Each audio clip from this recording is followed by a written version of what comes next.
A música é uma coisa poderosa para atrair emoção. A gente saiu dos blips e blops do Pong para hoje em dia produções orquestradas para o mundo dos games. Vocês se lembram quando eu fiz o lançamento daquele jogo brasileiro Tormenta? E naquela época foi bem legal porque em conjunto com outras pessoas a gente conseguiu que o jogo até saísse na televisão, na novela das 8. Além disso, eu organizei em conjunto com a Orquestra Multiplayer e eles fizeram um arranjo e tocaram pela primeira vez uma versão orquestrada de uma música de um jogo nacional.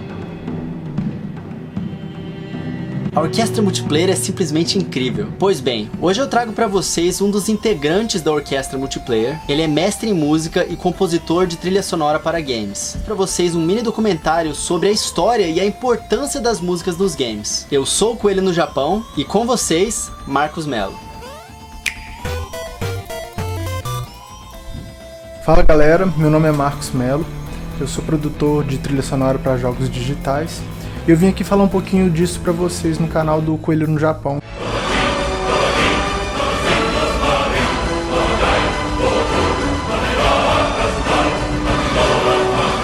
Vamos começar pelo início lá da década de 70, no qual a gente começou com aqueles videogames com ou eles não tinham nada de trilha sonora, ou eles tinham apenas efeitos sonoros.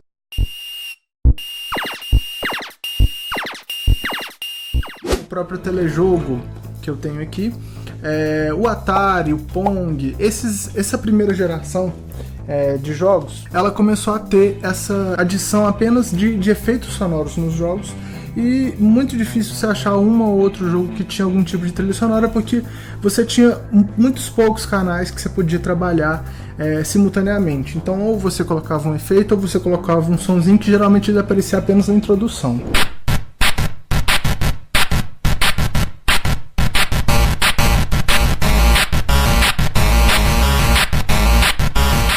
Quando a Nintendo entrou no mercado, que ela revolucionou os videogames, ela não revolucionou só com o Mario, com essa ideia nova que ela trouxe, ela revolucionou no áudio também. Então, a gente tem aqui o NES. Esse videogame ele foi um videogame que ele trouxe essa sobreposição que faltava de canais, de você poder utilizar um som junto com o outro, uma onda sonora junto com a outra.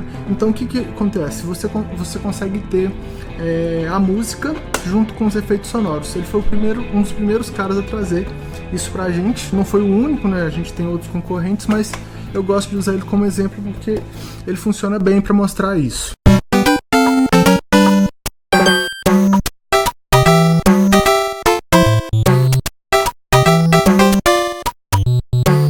Depois disso, a gente chega na década de 90 com a briga ainda da Sega e da Nintendo, a Sega apresentando o Mega Drive e a Nintendo com o Super Nintendo, a evolução do NES, né, Super NES. O que aconteceu nessa época? Eles começaram a colocar nos videogames os chips de sintetizadores, como vocês podem ver que eu tenho alguns aqui, né, que eu gosto de trabalhar com isso, mas eles começaram a colocar esses chips de sintetizadores dentro dos videogames. No caso do Super Nintendo, ele começou a ter esse som, eles adicionaram nele o chip Wavetable. Esse chip Wavetable ele funcionou bem no Super Nintendo como uma espécie de sample, no qual ele conseguia reproduzir, não perfeitamente, mas ele conseguia aproximar perto de sons reais. Então você conseguia ter um som de orquestra, entre aspas, por exemplo no A Link to the Past, do Zelda, né? E outros instrumentos, ele simulava muito bem. Já a Sega ela partiu para um outro esquema, ela partiu para a síntese FM. A síntese FM é um som que ele é utilizado mais na música eletrônica, então é um som mais robusto, porém mais voltado para a música eletrônica. A gente já vai falar sobre isso já já. Depois disso, na segunda parte da década de 90, a gente teve o PlayStation, e esse carinha, ele revolucionou a gente muito para a questão do som gravado. Ele não foi o primeiro a trazer isso, mas ele foi o primeiro a difundir isso muito bem. Então ele trabalhou, alguns jogos eles já começavam a adicionar sons gravados nas trilhas sonoras, óbvio que com alguma limitação, mas ele foi o precursor dessa ideia e trabalhou ela muito bem.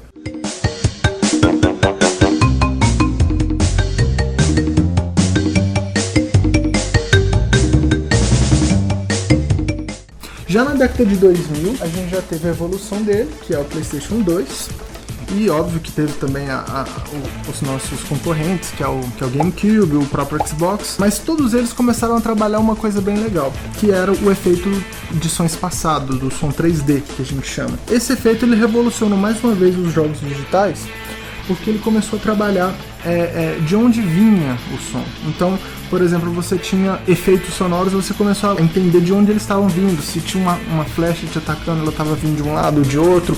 E a própria trilha sonora começou a ter uma função em cima disso que a gente já vai falar já já.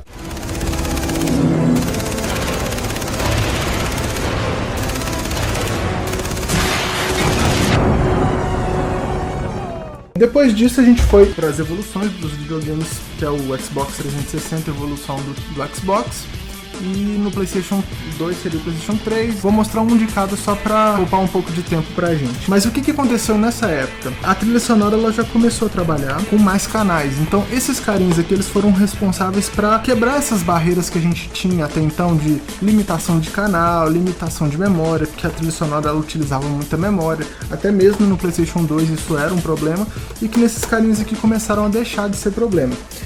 A partir disso, a gente já começou a ter uma liberdade maior dos jogos na trilha sonora, e é aí que eu tô falando que a gente começa já a chegar em cima do que a gente tem no cinema. Pack it up. We're moving camp. All right, let's pack it up.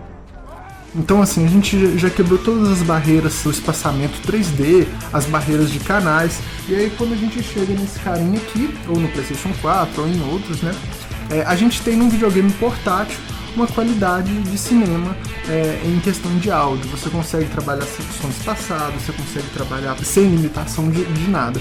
E é óbvio, né, que como a música ela sempre vai adicionando mais coisas na trilha sonora, você tem agora, por exemplo, a trilha sonora para jogos em VR, que o próprio Switch já começou a trabalhar isso, né? E nesses jogos VR você tem o espaçamento 3D em combinação com o que você está vendo. Então isso é muito legal, porque agora você consegue não só ver de onde vem a música, de onde vem o efeito, mas dependendo de onde você virar o rosto, esse som também vai mudar.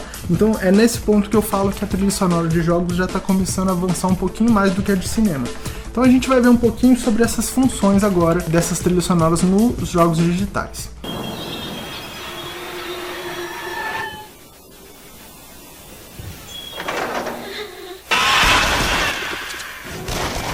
Galera, então explicando um pouquinho mais a respeito dessas funções da trilha sonora que eu disse que acabou aparecendo com o decorrer da evolução, vamos falar de 3 principais. É óbvio que tem mais, eu sei que alguém aí que quiser falar mais a respeito pode citar, mas eu vou falar de 3 específicas que eu acho que são assim revolucionárias para a trilha sonora dos jogos. A primeira é a interatividade, a que a gente chama de música dinâmica ou música interativa, ou o próprio efeito interativo.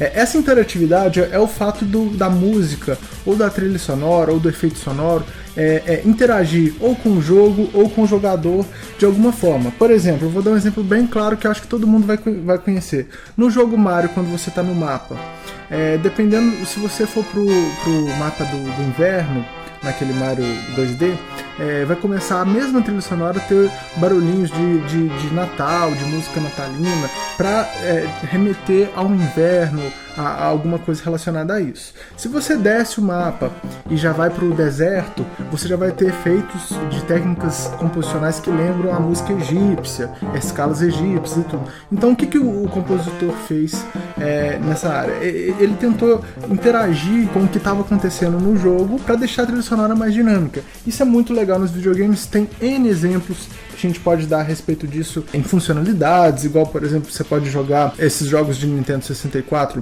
o próprio Mario 64, quando você cai dentro da água, a trilha sonora ela fica mais sombria, ela fica uma coisa mais assim, parece que você está dentro de uma bolha, porque eles tentam simular você dentro da água.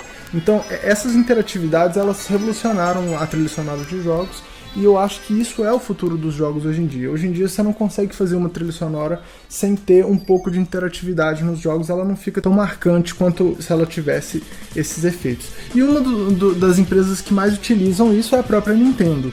A Nintendo, todos os jogos dela, pelo menos a grande parte dos jogos first party que ela trabalha, eles têm algum tipo de interatividade. O Zelda, o próprio Mario, o Donkey Kong, todos eles você vai achar um pouco disso. A segunda coisa que eu gostaria de falar é sobre a imersão que a gente consegue ter na trilha sonora, através da trilha sonora, o auxílio que a gente tem na imersão através da trilha sonora. O que acontece? A trilha sonora ela vem para aguçar em alguns pontos do jogo que seriam necessários para que a gente consiga fazer isso. Vou dar um outro exemplo. No jogo Alien, que é aquele jogo que você tem que ficar praticamente escondido do alien para ele não te matar. Nos pontos de tensão que ele está passando perto de você, a música tenta tensionar ao máximo, deixar tudo mais nervoso para que você morra de medo naquela hora. Então, ela auxiliando nisso, você acaba que esquece que você está no sofá jogando, você acha que você está lá dentro da nave, principalmente se tiver alguma coisa ainda te auxiliando na imersão, como sensores de movimento ou o próprio óculos VR, mas a trilha sonora, se ela não tiver essa coisa da gente ter essa imersão, ela não fica completa. A trilha sonora ela tem um papel muito, muito marcante nessa parte da imersão.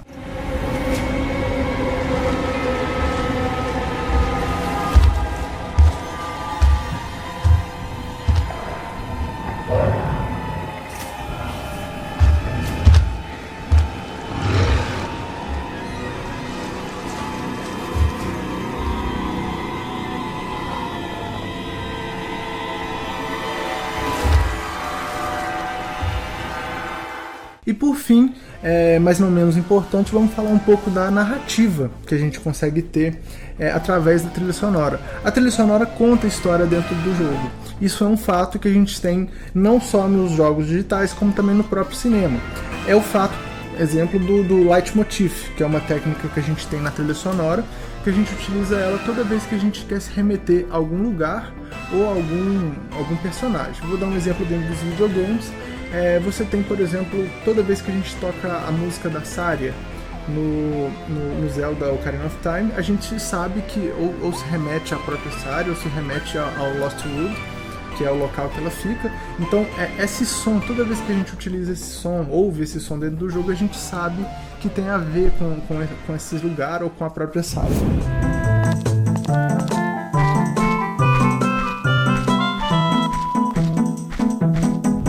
Então, essa narratividade que a gente tem da trilha sonora, ela também acaba ficando muito importante e pode ser utilizada em diversos pontos da trilha sonora. E, gente, para finalizar o nosso bate-papo aqui a respeito de trilha sonora, eu queria falar um pouco dos principais compositores que a gente tem no mercado aí hoje em dia, que revolucionaram de alguma forma a trilha sonora.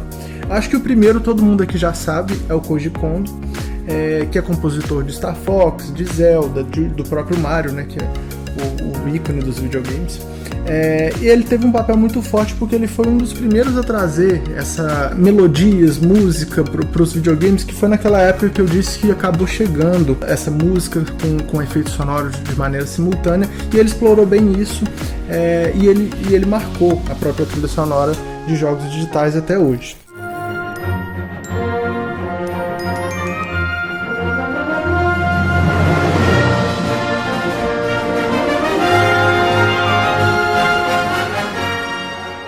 O segundo que eu gostaria de falar é o Nobuo Uematsu, que é o compositor de Final Fantasy. E qual que eu acho que foi o diferencial desse cara perante tudo que a gente tem sobre trilha sonora de jogos hoje? Ele trouxe a orquestra pros videogames. Ele não trouxe só alguns efeitos de orquestra, algumas ideias, não, ele trouxe a ideia de orquestra mesmo pro videogame com Final Fantasy. Tanto é que essa ideia de criar orquestras fora dos videogames para tocar as músicas de videogames, ela nasceu dentro da ideia das músicas dele. Então, você tem orquestras, por exemplo, como a Distant Worlds, que toca as trilhas sonoras de Final Fantasy, ou até a própria orquestra que eu trabalho, que é a orquestra multiplayer aqui no Brasil, que a gente faz trilha para jogos. Uma das coisas que a gente mais foca é a música do Nobuo Uematsu.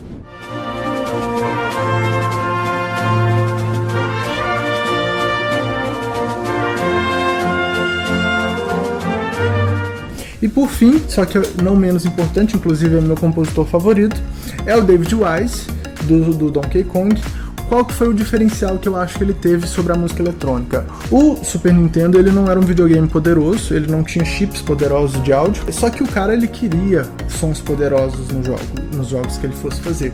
Ele queria o som do sintetizador que ele estava trabalhando, no caso, se não me engano, era o Core Game 1. Ele queria esses sons no Super Nintendo.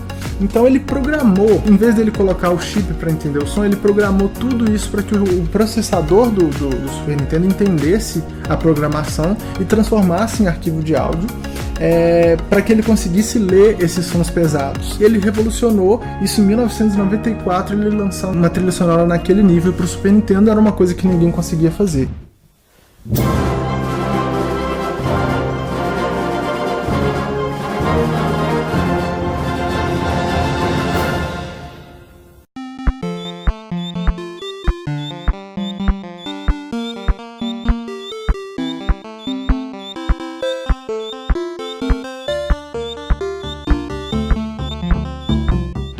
Então, ele foi, pra mim, um dos melhores compositores de trilha sonora que teve nos videogames. Então, esses são os poucos dos compositores que eu gostaria de falar. Galera, então eu quero agradecer a todo mundo que ficou até aqui assistindo. Espero que eu tenha ajudado a difundir um pouco do que a trilha sonora é nos jogos. Para quem quer trabalhar a respeito disso também, espero ter ajudado. E quem quiser saber mais a respeito, eu vou deixar um link do meu canal aqui na descrição. Muito obrigado ao Coelho. Espero que eu tenha ajudado ele no canal também. E obrigado a todo mundo. Então é isso. Até mais. Falou!